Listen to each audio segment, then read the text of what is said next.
They don't even like you. Don't you realize that women don't even like you as a woman, when you start to have some level of happiness, unless you down in the mire talking negatively about men, disrespecting men, going off on men, talking about how negative you are, going and doing something outside of your purpose. Now you licking coochie with the rest of these hoes.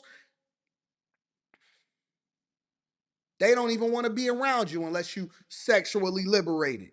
They don't hit you with a yes, girl, unless you fucking on somebody that you ain't supposed to be fucking with. And y'all all out of purpose. That's why when y'all go out of town together, y'all can't get along, because you need leadership. Women crave leadership. They crave covering. They crave. They crave it. It's in their core.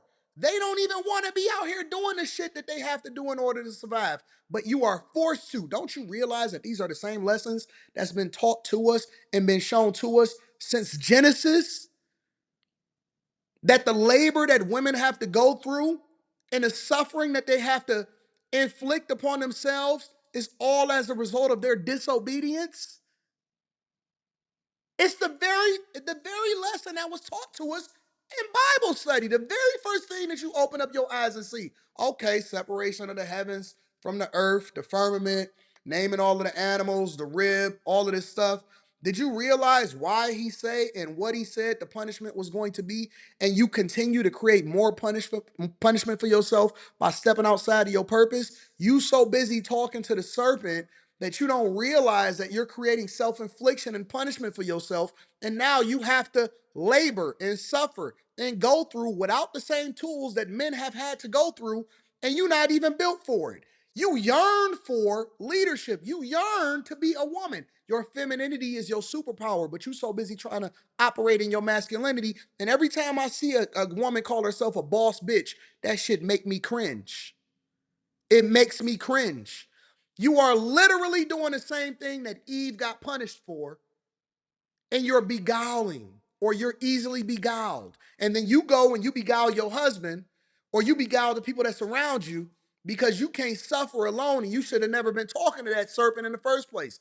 All of these hoes that keep leading you down this wrong path, they the serpent. Every voice that's not actually edifying who you are and then making you become a better version of yourself. Look, there is no real glory at all in suffering without it being for righteousness' sake. If you're going to suffer, get a reward out of it. Don't suffer for the sake of suffering. Don't be over there kicking it with them dumb hoes. Look at your group of friends. Look at your group of friends. One by one, right now, while we on this live stream, and tell me, okay, Jennifer over there, she gonna be great. You know Jennifer is for the streets. Jennifer is lost. Black girl lost. Just like the Nas song. Brenda got a baby. Susie, she a single mother. Tell me how great that Susie's future looks. Tell me that you want to be around, because you are the sum total of the people that you surround yourself with. So if the majority of your people, the only thing that y'all got to hang y'all hat on is the fact that y'all don't like what it is that's going on around y'all, then that means that all of y'all need leadership.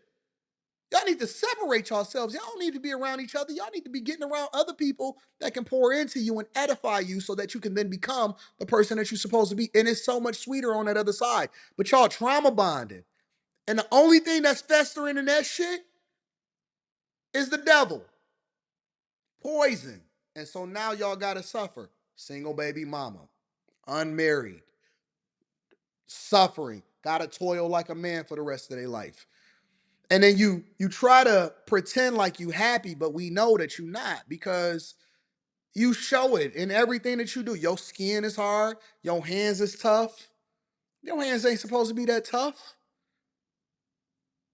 You cover it up with a whole bunch of makeup to hide all of the bags up under your eyes and the tears. And so that's why you got to beat your face all the time, because you're not really living like a woman is supposed to live, and you suffering. And it ain't enough makeup. I don't care how many times you dip yourself in the cake. caked up all over your face, and it ain't enough makeup, it ain't enough wigs, it ain't enough coloring, it ain't enough covering of your lips. We can tell that your lips is smoked out. You a dope fiend. Everything about you, man. Don't you know that y'all talking to dope fiends, bro? Y'all getting with dope fiends. These women that y'all talking about, bro. These women that y'all talking about, these is dope fiends, man. They just like crackheads of the 70s and the 80s and the 90s. They stumbling all over the place. They don't know how to walk in heels. They ain't never been to charm school. Can't tell the difference between this fork and this knife.